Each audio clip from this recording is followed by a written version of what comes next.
సమసమాజ స్థాపన. సమసమాజ స్థాపన అంటే చిన్నోడు పెద్దోడు స్త్రీ పురుషులను ఉండదు, అందరూ చెప్పండి సమానం. తెల్ల సొక్క వేసుకుని ఒకలాగా, నల్ల సొక్క వేసుకుని ఒకలాగా, నలిగిపోయిన సొక్క వేసుకుని ఒకలాగా, నలగలేని సొక్క వేసుకుని ఒకలాగా కాదు, అందరినీ ఒకలాగే ప్రేమిస్తారు. ఇందులో ఎదవరాండ్లైనా ఎదవరాండ్లు కాని వారినైనా అందరినీ ఒకేలా ప్రేమించే ఒక రాజ్యం కావాలి.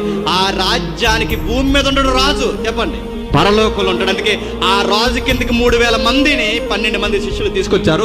ఆ 12 మంది శిష్యులు తీసుకొస్తే అలా ప్రకటించినట్టు తెలుసా, చరాస్థిరాస్తులు అమ్మే చెప్పండి వారి అక్కర కొలది పనిచేశారంటే ఇందులో డబ్బు ఉన్నవాడు డబ్బు లేడని లేదు. సంఘంలో అందరూ ఏమైపోయారు చెప్పండి. దీన్నే సమసమాజ స్థాపన అంటే.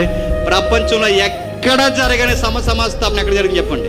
అపోస్తులు సంఘంలో జరిగింది. ఎందుకు చెప్పినా, ఇందులో చిన్నోడు పెద్దోడు లేకుండా అందరూ కలగలిపి ఎలా ఉండగలిగారంటే వాళ్ళందరూ ఎవరు నమ్ముతున్నారు చెప్పండి? అందుకు అలాంటి పరిపాలన కావాలని ఎవరు వచ్చారు చెప్పండి? తూర్పు దేశపు జ్ఞానులు వచ్చారు.